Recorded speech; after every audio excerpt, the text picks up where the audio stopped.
SSC পরীক্ষার্থীরা যারা এ plus পেতে চাও বা যারা 1200-র উপরে নাম্বার পেতে চাও তাদের একটা সহজ টেকনিক বলে দিই, যে টেকনিক অবলম্বন করলে তোমাদের এইটা অ্যাচিভ করা সম্ভব হবে।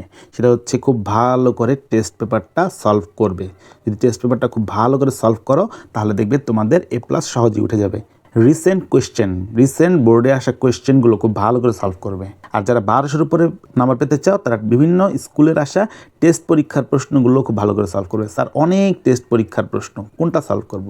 আমরা টেস্ট পেপার থেকে অ্যানালাইসিস করে গুরুত্বপূর্ণ প্রশ্নগুলো দাগিয়ে দিয়েছি, সেগুলো পড়লেই তুমি 1200+ নাম্বার পাবে। সবার প্রথম যেটা করা দরকার, পরিকল্পনা করতে হবে, প্ল্যান করতে হবে এবং টাইম ম্যানেজমেন্ট, যে কী পড়বো, কতক্ষণ পড়বো, রুটিন কি, রুটিন বানালে ফলো করা হয় না। রুটিন বানালে কীভাবে রুটিন বানাতে হয় এবং কীভাবে করলে রুটিনটা এক্সিকিউট করা সম্ভব সেটা সম্পর্কে একটু ধারণা দিচ্ছি।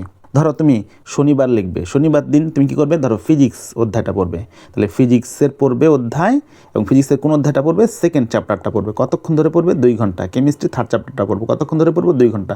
চাইলে তুমি 3 ঘন্টা বানাতে পারো। ধরো ম্যাথের 8 চ্যাপ্টারটা পড়বো, কতক্ষণ পড়বো? 2 ঘন্টা। এরকম একটা টার্গেট রেখে প্ল্যান করে আগাবা। আবার ধরো তোমাদের মডেল টেস্ট যদি চলে তাহলে তুমি ধরো ম্যাথ এই 2 দিনের মধ্যে এই 14টা চ্যাপ্টার বা 15টা চ্যাপ্টার এরকম করে পড়বে।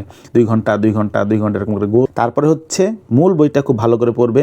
মূল বইটা কীভাবে পড়তে হবে আমাদের চ্যানেলে ভিডিও আছে, দাগানো আছে, সেগুলো পড়বে। নোট লাগবে, সেই নোটগুলো করবে এবং সেগুলো বারবার রিভিশন দিবে।